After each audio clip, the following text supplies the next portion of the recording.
नौकरानी एक घर के लिए कितनी जरूरी होती है, आइए देखते हैं। अरे बहू, ये देख, सारा साबुन बर्तन में रह गया।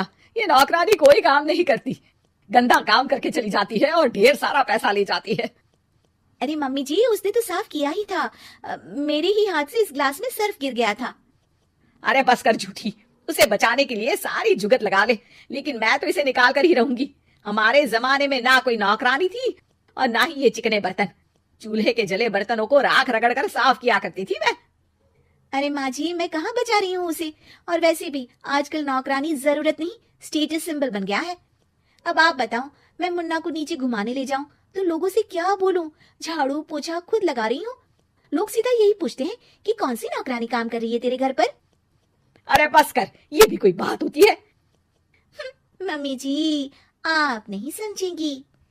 शाम को नौकरानी घर आकर काम कर ही रही होती है कि सास को कहती है, माँ जी, एक बात बोलूं, बुरा न मानना। अरे वैसे तो मुझे तेरी शक्ल ही पसंद नहीं है, बात क्या खाक पसंद आएगी। अरे माँ जी, सुन तो लीजिए क्या कह रही है। तो मैंने कौन सा उसका मुंह पकड़ लिया है? अरे माँ जी, वो लाल साड़ी पहनती हो ना पहना करो। सास का गुस्सा अब तो सातवें आसमान पर होता है। अरे वाह जी वाह, क्यों ना पहना करूं? और तू होती कौन है ये बताने वाली कि मैं क्या पहनूं क्या ना पहनूं? अरे माँ जी, पूरी बात तो सुन लो, वो बोलना क्या चाह रही है। अरे बुरा न मानो आंटी जी। अरे कौन है आंटी? अपनी उम्र देखी है तूने?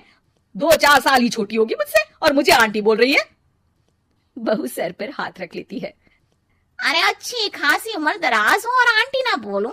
मैं तुम्हारी बहू से भी 4 साल छोटी हूँ। क्यों दीदी? बोलती भी क्या, एक तरफ सास यानी पति की माँ, तो दूसरी तरफ नौकरानी जिसके बिना घर का काम नहीं चल सकता। वो दरअसल माँ जी की शादी पे बहुत जल्दी हो गई थी ना। अच्छा ये झगड़ा छोड़ो, ये बताओ तुम माँ जी को लाल साड़ी पहनने से क्यों मना कर रही हो? वो ना, इनकी उम्र की सारी औरतें सोसाइटी में इनके लिए बात करती हैं कि तुम्हारी सास बुढ़ी घोड़ी लाल लगाम है।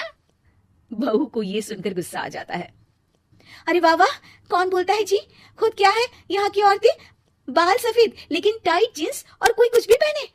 अरे पहनना हमारा निजी हक है, किसी को कुछ हक नहीं बनता कि वो मेरी सास के लिए कुछ बोले।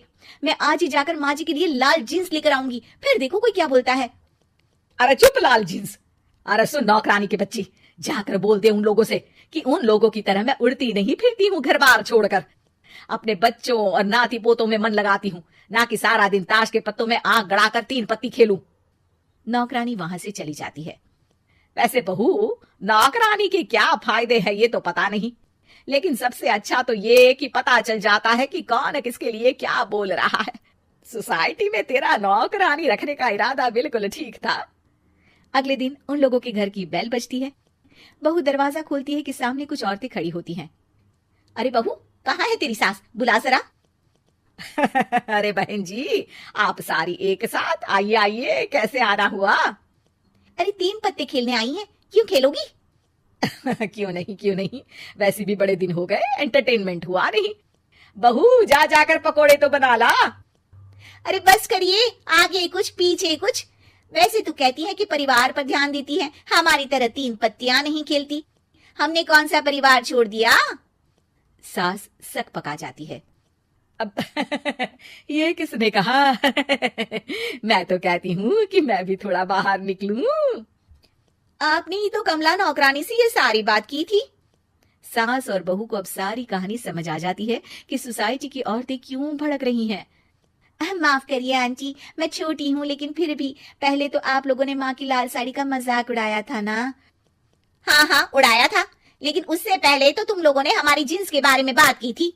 अरे क्यों ना पहने हम जींस, तुम्हारे पैसों की थोड़ी ना है।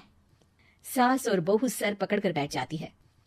देखा बहू, ये खेल कर गई तेरी नौकरानी, यहाँ की बात वहां तो वहां की बात यहाँ।